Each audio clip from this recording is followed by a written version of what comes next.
title agent, a real estate agent.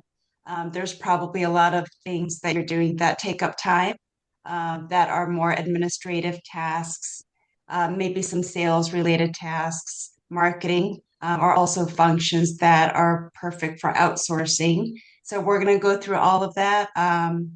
I will turn it over to our moderator, Faith, in a second to introduce everybody. But again, thank you for joining us. Welcome. And with that, I will turn it over to Faith. Hi, good morning, everyone. My name is Faith Crossgrove. I've been with ETG Title for 15 years, going on 16. Thank you for joining us this morning, and welcome to another powerful edition of Ignite Mondays. We're so glad you've joined us today for what promises to be a high-impact conversation on a topic that every real estate professional can benefit from. 5 functions you should be outsourcing in your real estate profession. So whether you're looking to free up your time, scale your business, or simply just sharpen your focus on what you do best, today's session is all about learning how to leverage your strengths by outsourcing the rest. And we are in for a real treat because today we have joining us 3 incredible top producers who not only bring deep expertise, but also genuine passion for helping others succeed in this business. So let me introduce our amazing panelists for today's webinar. First, we have Barbara Jennings, founder of Homes and Land Solutions and the dynamic leader of the Jennings team. With more than 40 years of experience, Barbara and her team have become a trusted name throughout Fredericksburg, Spotsylvania, Stafford, and surrounding Virginia counties. She offers a full suite of residential, commercial, and investment real estate services, all backed by a proven marketing system that gets homes sold. Barbara is known for her integrity, market knowledge, and client-first approach that ensures every transaction is handled with care and expertise. Welcome, Barbara. Next, we are thrilled to welcome Donna Ruda, a third-generation realtor and a proud Air Force veteran who served 10 years as a C-130 aircraft mechanic. Very cool.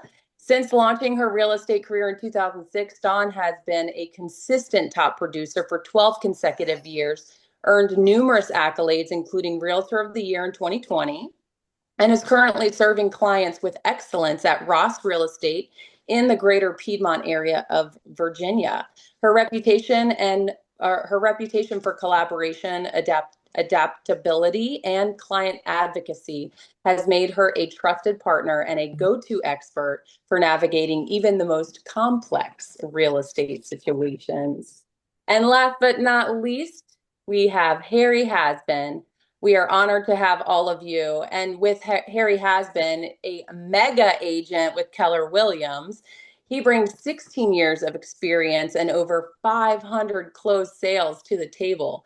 Harry's excellence has been recognized with multiple Prince William County Area Association of Realtors Top Producer Awards, including the Lifetime Top Producer Award with Keller Williams International. His journey from the Presidio of San Francisco, am I saying that right, Harry? No, it's Presidio. Presidio. Thank you. It sits right on the water. It's where it all started. Okay, thank you. From the Presidio of San Francisco to places all over the globe, has shaped a deep appreciation for people and cultures, which he brings into every client interaction. Known for his integrity, empathy, and commitment to results, Harry is passionate about creating meaningful and successful real estate experiences. These 3 professionals are not just high achievers, they are leaders, mentors, and trailblazers in our industry. So get ready to take notes, ask questions, and walk away with practical, real-world strategies to help you grow your business by working smarter, not harder. Thank you all. Let's give a warm welcome to Barbara, Dawn, and Harry as we kick off today's conversation. All right. So with that, I will go ahead and get started with our first question today on how to better resource our real estate businesses and grow. And Barbara, I'm going to come to you first with this question. on transaction coordination. Okay, so obviously transaction coordination is often the first role agents outsource in their real estate business. What was your aha moment that made you realize it was time to let go of that task? That is a great question because I really struggle with letting go of anything. So it really wasn't until last year when I joined Epic Realty where they offered the transaction coordination for us. And not only the transaction coordination, but with that, they give us like a digital billboard and listings, and they just do so much for us that I felt comfortable after I saw some other agents using it that I was like, oh, maybe I should try this. And it really, really helps out. I CC myself on all of the emails, so I know what's going on, but I'm not the one initiating those emails and stuff. So that would be just last year. Oh, wow. Mm-hmm. And it's probably made your business more seamless and probably easier that you're able to handhold your clients versus tackling that task. So thank you for sharing that. And Harry, to follow up with that, what should agents look for when hiring a transaction coordinator to ensure compliance and client communication don't suffer? Well, experience goes a long way.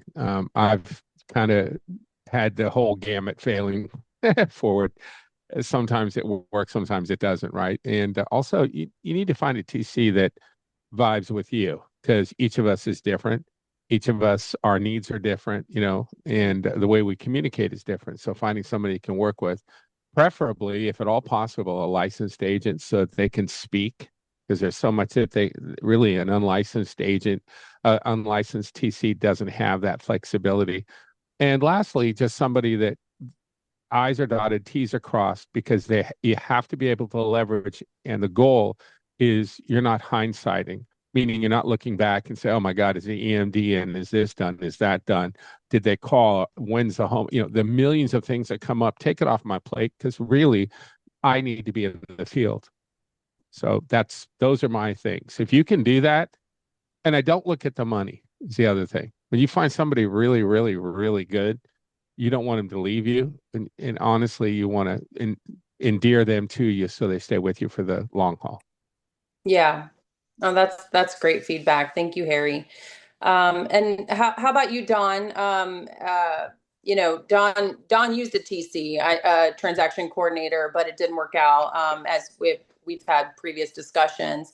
It would be good, Dawn, if you could just share a little bit about what's worked differently and or better versus the transaction coordinator. Sure. Thank you so much. And thank you for letting us be here to share our experiences because Absolutely. One of the best things we can do in real estate is to help each other out.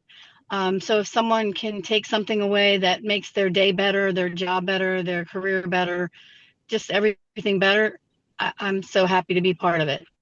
When I first got into real estate, I started with an assistant and I started with a licensed assistant. Then I had a second buyer agent. And what I found was the licensed assistant did a great job, but she didn't want to be full-time. She wanted to be part-time. Mm-hmm. And sometimes if you work with someone who doesn't want to be full-time, you're tugging between what she's doing and what you're doing. And obviously it's important for her to run her part of her business, but it's also really important for my dates and my commitments to be hit as well. So I ended up changing my whole thing around to having just one assistant that was full-time. She was amazing. Her name was Connie, and she was amazing. She was a retired executive from a big car company. And she was a personal assistant. And so she knew exactly how to hit timelines and detail. And like Harry was saying, the I's and the T's, everything. So for her and I to work together, we did it for about 7 years and then the pandemic hit, but that's another part of the story. But when we worked together, it was crazy good. I mean, she knew when I walked in, she did take her real estate course so that she could understand it and know it. And I think that's really important because there's certain things that a lay person doesn't understand that could actually get you into trouble because, we have a lot of responsibility on our shoulders. So she was just that kind of person that when I would walk in the office, she'd have everything ready for me. Like she knew me so well, she could think before I spoke. So invaluable to me for 7 years. She was amazing. And for me, I was able to do I think my highest transactions per year for just me alone. And I did everything except for what she did as an assistant. I did 54 sales transactions. And then, of course, there were rental transactions, which I didn't really count, in 1 year by myself with her as my assistant. And that was a lot. It was amazing how I got through 54 transactions in a year, but I would never have been able to do it without help.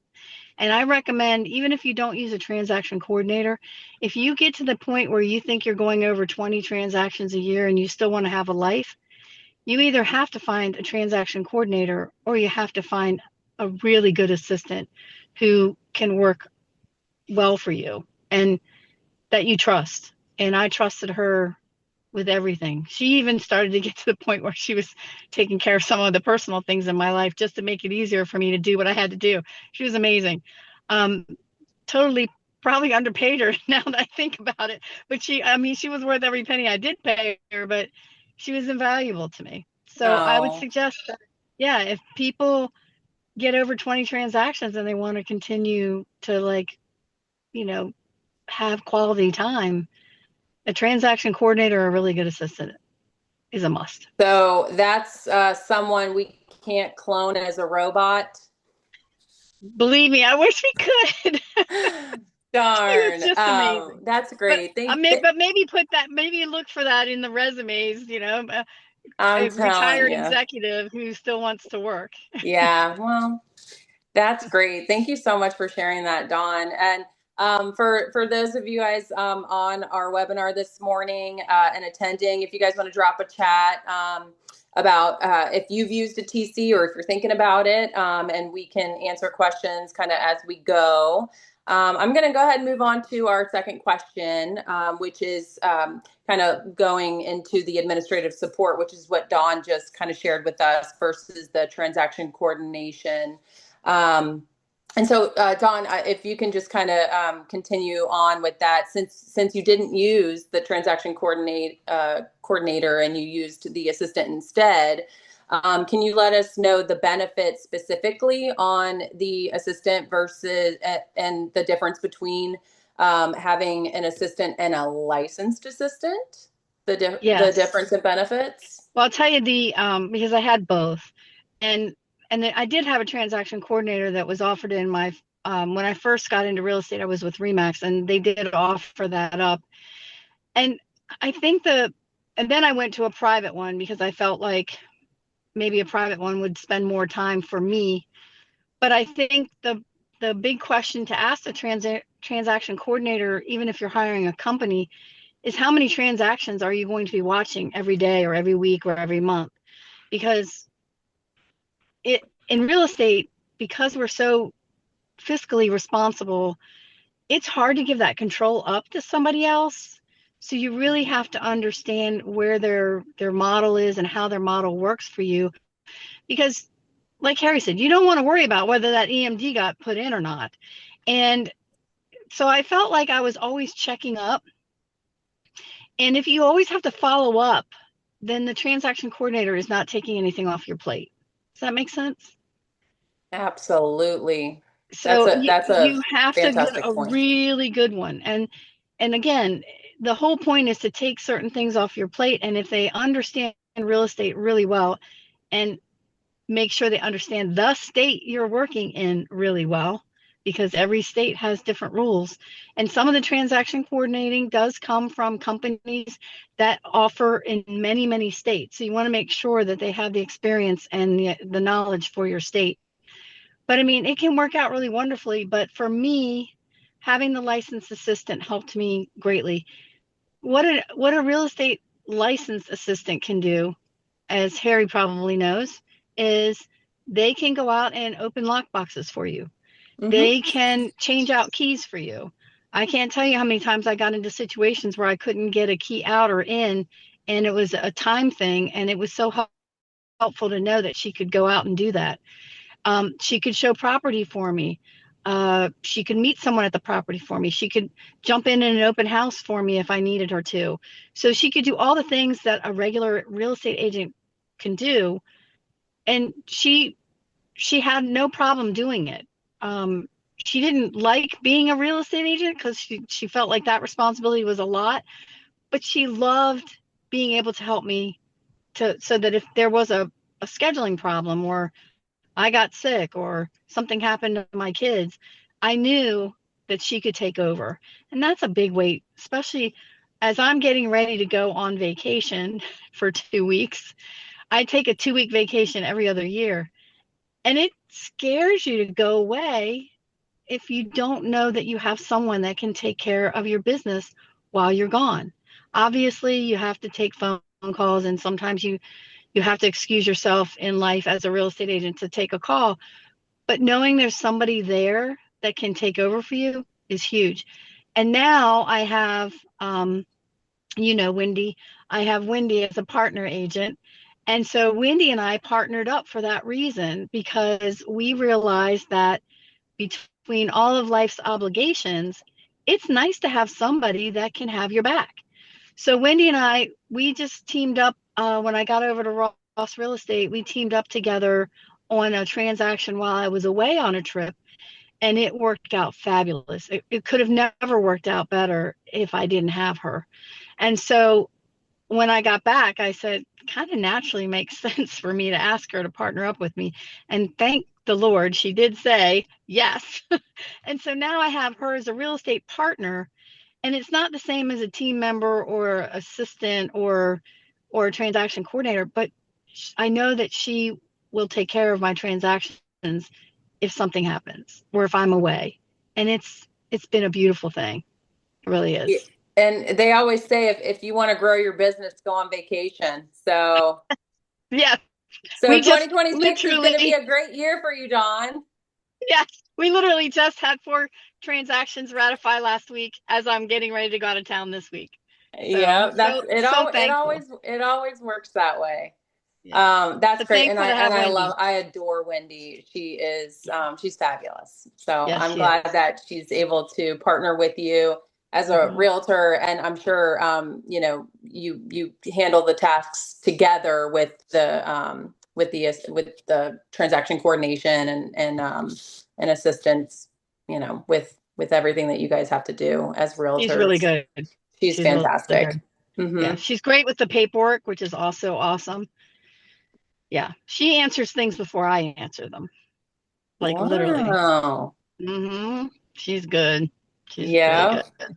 We'll have to have her on one of our next webinars. Yeah, she can share some of her experience. We can do the what do they call that? The yak and yak, or yin and zen, or yin and yang. Yin and yang, that's it. So we can yin and yang for each other, because it's interesting the differences between the two of us and how they come together so well. Yeah, no, it's a mellifluous team approach. Yes. So yes. Thank you for sharing that, Dawn. And so Harry, if you can, share a little bit of your experience on how you have maybe trained or managed a virtual team, or if you've had, an in-house team, a virtual assistant and or a personal assistant to keep your business organized while still feeling personal with your clients. Yeah, so I've had all of them, actually. I've had 2 in-house assistants, because we've done as many as like 86 transactions in a year, which is a lot. That's a headache, even at its best. It's challenging, right? It's exciting, but challenging. And so we needed 2. We really did. It was just like that. One of them handled the transactions, the other one handled social media, things of that nature, calling sometimes for me because it's just too much. And it worked out really well until they forgot to put an EMD check in. And that was a problem because we ended up in front of the board, which, so you want to make sure your EMD check goes in. I've Yeah. had virtual assistants before in the Philippines and elsewhere in Central America, and they work out to a degree. So I use those for timeline stuff. I don't make it complicated.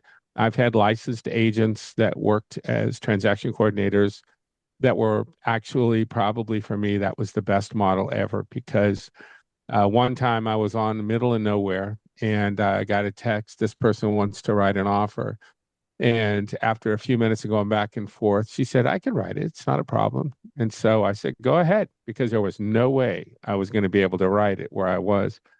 And it was a $2 million transaction and they had a house to sell and everything went great. So sometimes you look at it and you're like, it, it makes you a ton of money to have somebody take the ministerial stuff off your plate.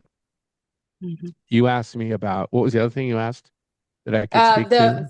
The having the virtual versus the in-house and They're- how like you can still stay organized while Yeah. feeling personal Yeah, with your so clients. yeah, so there are a couple of things there. First of all, every other word out of their mouth is Harry. Harry asked me to call you.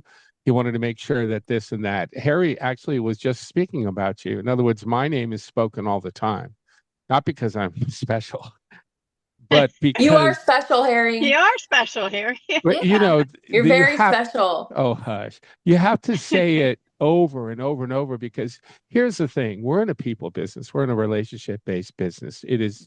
People are so focused on AI, which is very cool, right? We were just talking about how it drives my car around. We're so focused on all the shiniest new things. But if I could sit down by a fire and have a conversation with somebody and a good cup of coffee, I mean, that's worth tons more than anything else you can do, You right? can't put a price on You that, right? can't. Nope. I'm telling you that it is unbelievable. So when you have any kind of help in the ministerial portion of it, it's gonna make you a more effective peddler.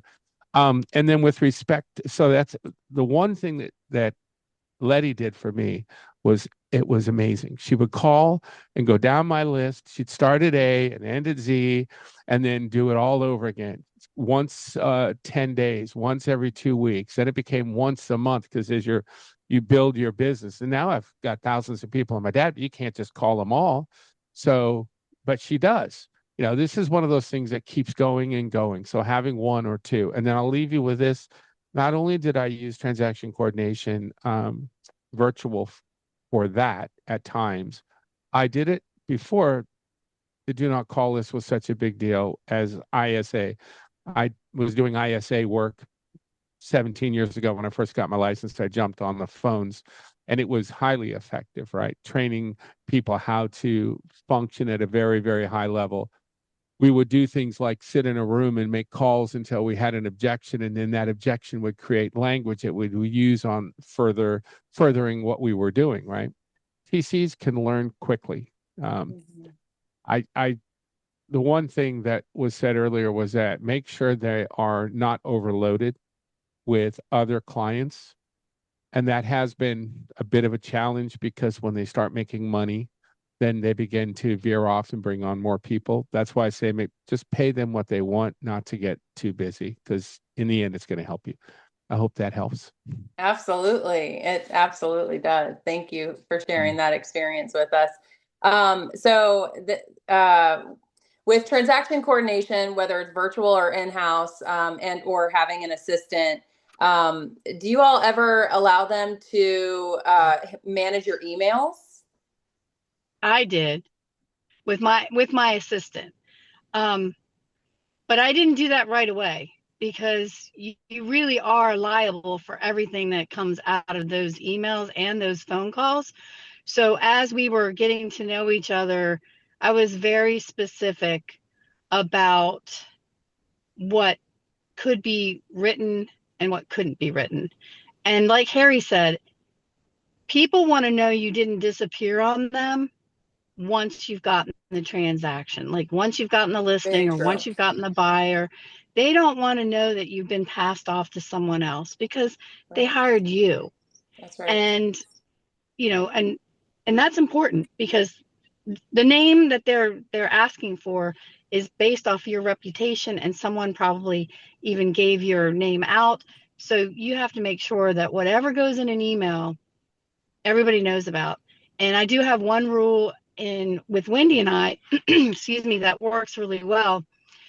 Whenever we do an email or a text message, because we do a lot of text messaging with our clients, it has to be a group text. No text messages can go out unless it's in a group text, period, or a group email, period. Because I have to know what's being said, she has to know what's being said, and the client needs to know what's being said. So that's important. Absolutely. Otherwise, things get missed in translation.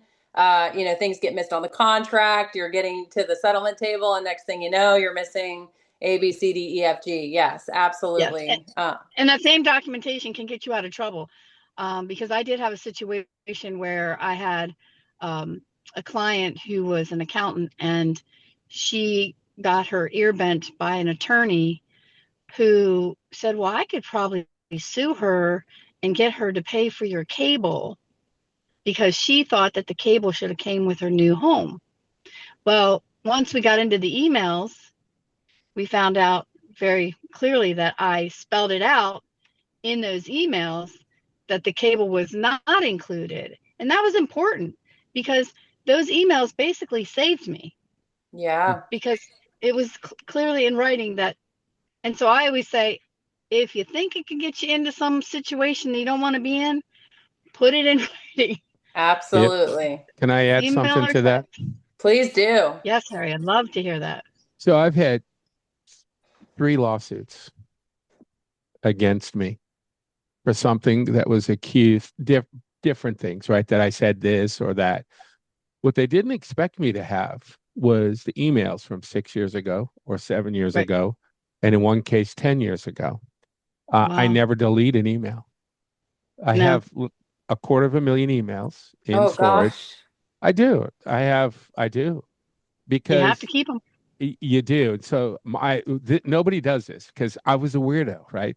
So somebody said, you didn't know that. And I said, and there's a whole list. I had one person sue me because they said, I never disclosed anything about they said we didn't do a home inspection, but we did. And the whole list was there, right?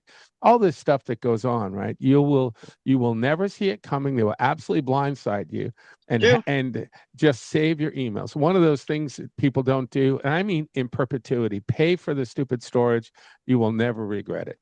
Never regret that was it. all. Never regret it. Yeah. That's just, Harry, and you won't remember what the heck you said.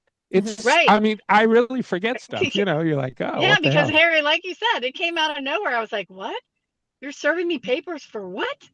Like, I had no idea. And it was 2 years after. And I was like, what? And so it ended up, like I said, they bent the ear and said, well, all we're going to do is threaten to sue her, and she'll just come up with the money to pay for your cable. And I was like, what? It was crazy.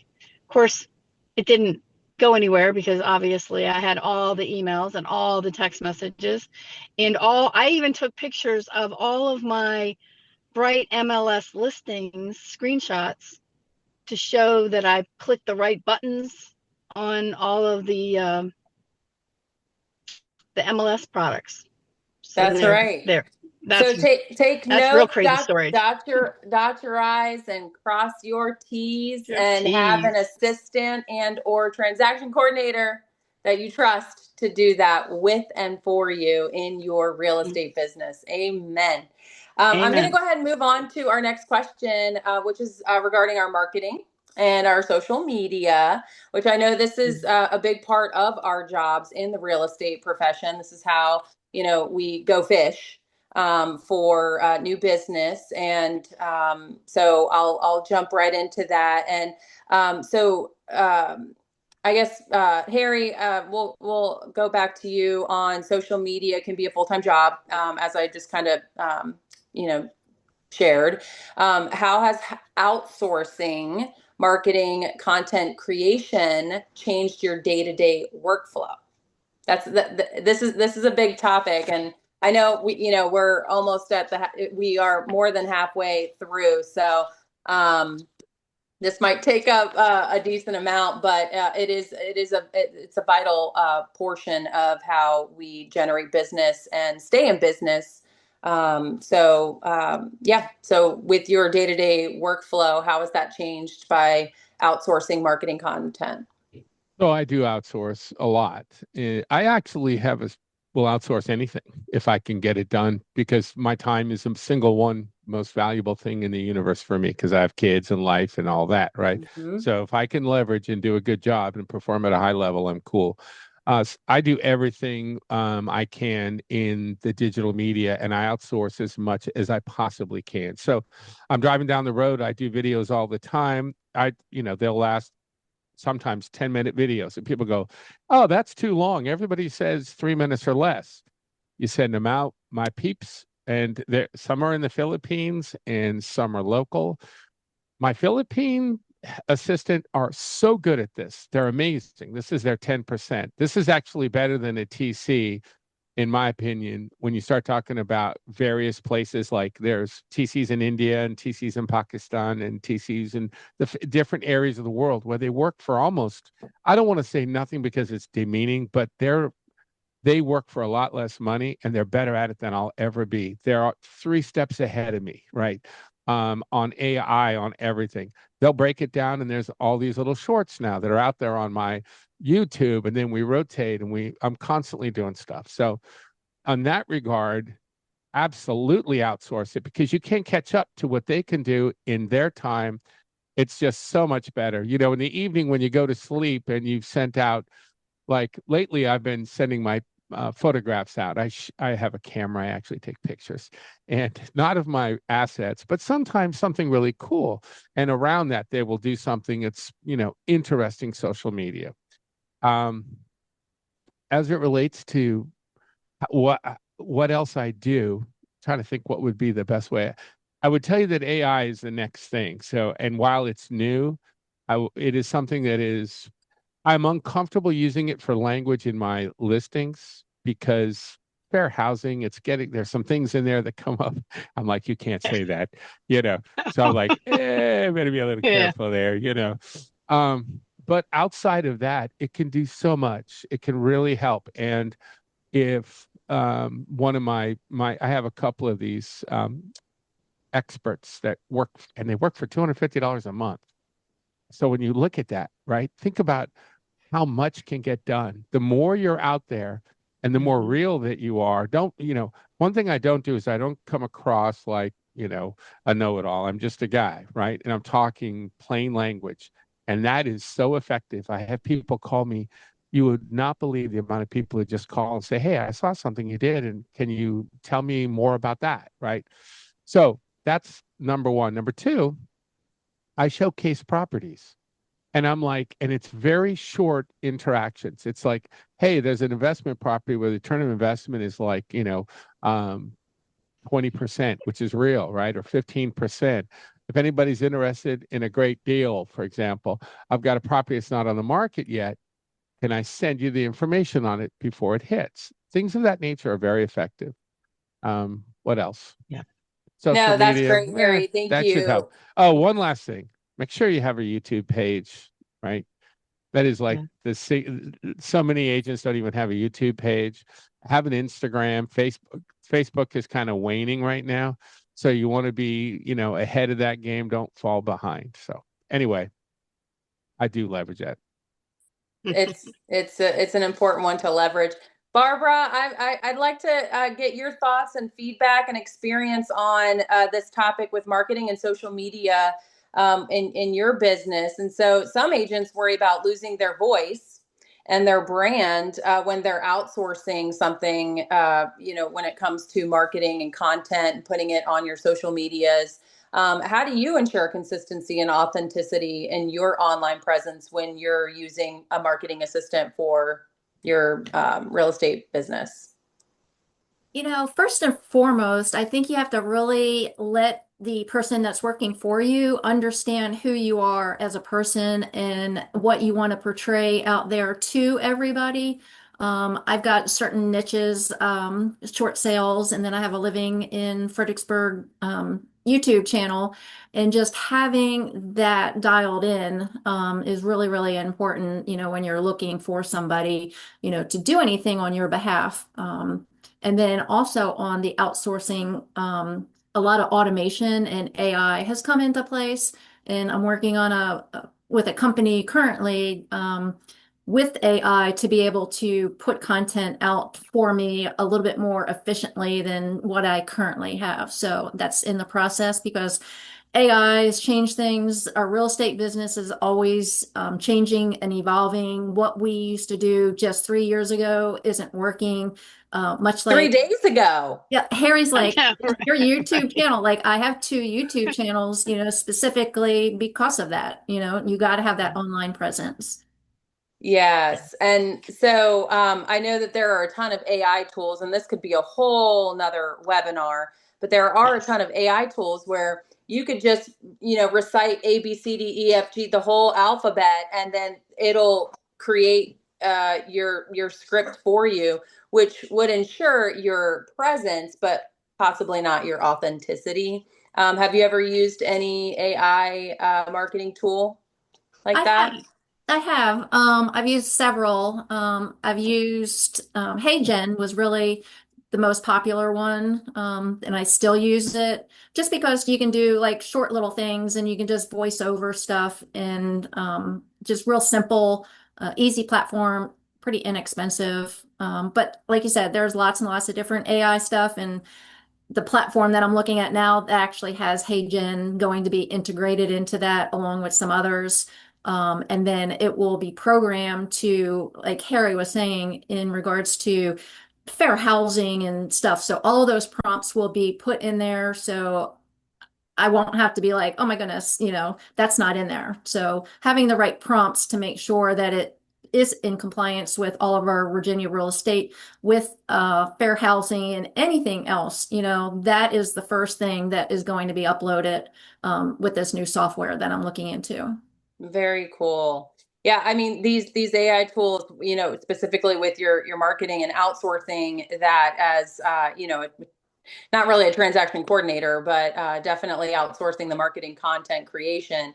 They'll take your mannerisms, they'll take your dialogue, your tone, everything as it is you, Barbara, and it'll create its own script and everything. All you do is just stand there and read the ABCs, and it'll copy everything. It's kind of scary, but as you mentioned, it's very important that we're on top with, as real estate professionals with, the rules, the regulations, the laws that are set forth with each state, and making sure that AI just isn't copying, the law. They can't do that. So, and then what's one marketing task every agent should stop doing?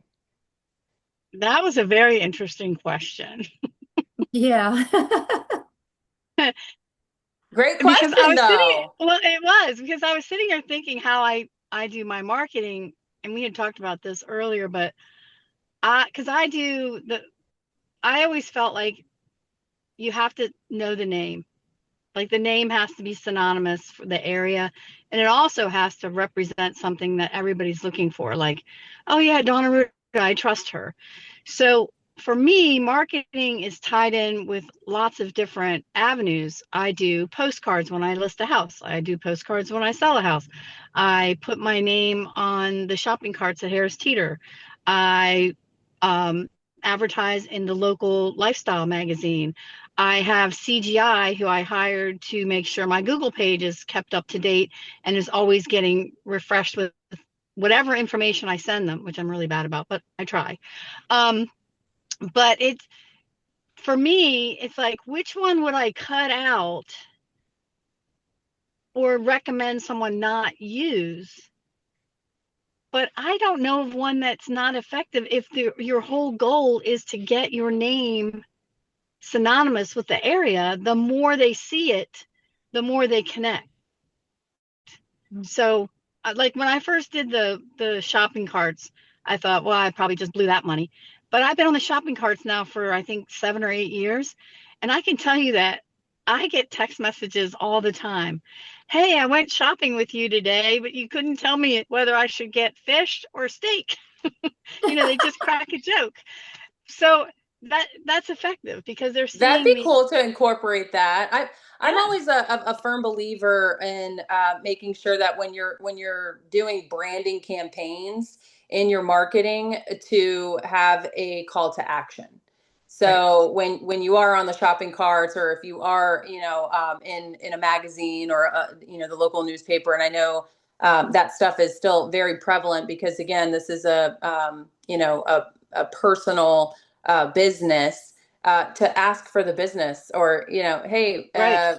are you buying fish or chicken or fish or steak or Right. whatever. Call me and let me know what you ended up getting, or just prompting them to call you, because yes, they see you, and that's great for branding, but what return on the investment are you getting out of it? And that's also something very important, as we're spending money to put our names out there in the marketplace, is that call to action. So but Yes, yeah, and I no, think it's you can do it in multiple places because I feel like you can't just concentrate on online because online's great and obviously everybody should be on Instagram, but that's not the only place that people see you.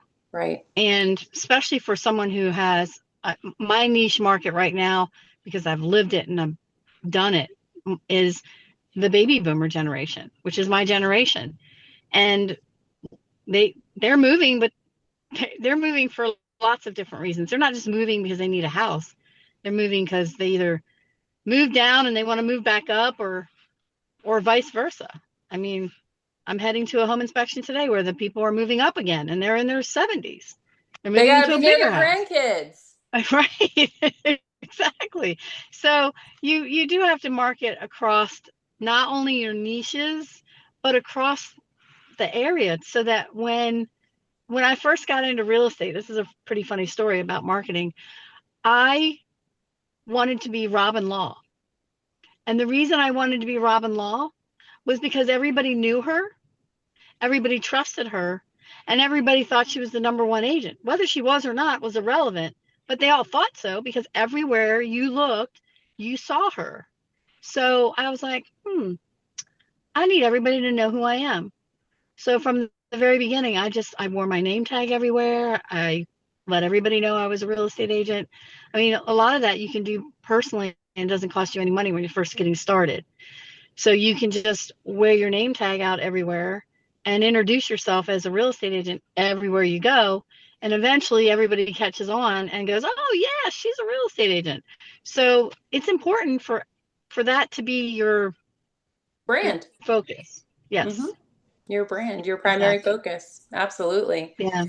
I'm gonna we're just about 10 minutes, 13 minutes away from our incredible call. You guys are just a wealth of knowledge, and I know everybody is getting a great share of information here. I'm gonna move into our I'm gonna probably assume this could be our final question on lead generation and inside sales agents. And Barbara, I'm going to run this one back to you. So keeping your pipeline full, we've talked a lot about, different things that we use to, generate business, but keeping the pipeline full. How has outsourcing lead generation or using ISAs or AI tools helped you convert more consistently? Well, I think overall, just having that consistent branding, going back to the marketing now, and if you're always out there, kind of piggybacking on Dawn's story, my husband and I went to buy a car, and the sales guy was there, and we were talking, and finally my husband's like, "Hey, can you just get the manager? We just want to bottom line it here." And the guy comes out and he was like, "Hey," he was like, "You're that marketing girl." And I was like, "What?" I had no idea who he was or anything, but I did a 90-day live Facebook thing. Every day I went online and I just said something real short. Like Harry had said, 30 seconds, 90 seconds. You just said something informative, educational, tell people what's going on around town. And so just putting that out there and then having also the YouTube channels, people reach out to me. So it's like 24/7, things are just working, in the background for us. And then AI helping to follow up with that lead gen now, which is helping keep, things flowing a little bit easier than it used to. That's great. I love that he recognized you. Yeah. That's That's awesome. that's part of, your job as branding, in the real estate business. So that means you're doing something right. Yeah. That's great. Harry, so many agents are hesitant to let go of that role.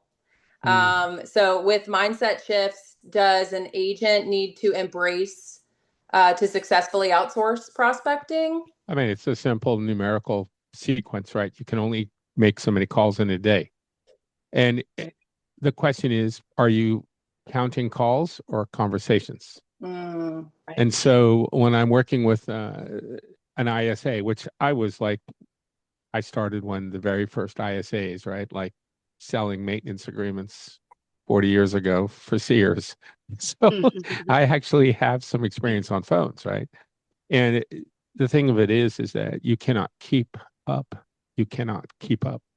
And you get less and less effective. And you become somebody else is going to do a better job than you at some point.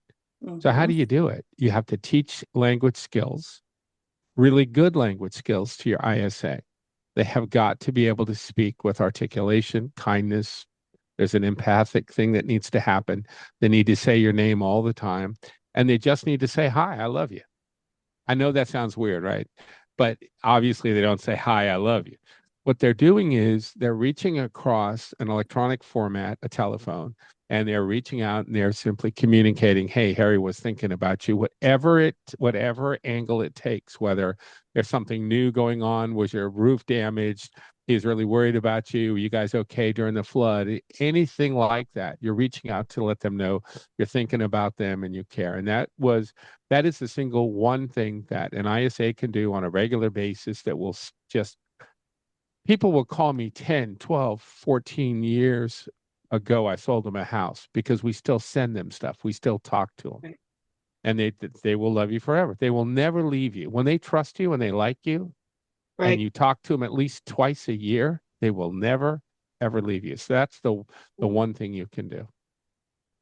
I would agree with Harry on that one. And I don't know if we are supposed to say any methods on here, but there's one particular one that concentrates on that touch, that touch, whether it's stopping by a pumpkin on Halloween or Christmas cookies at Christmas, but staying in touch with those people really matters. It really, really matters.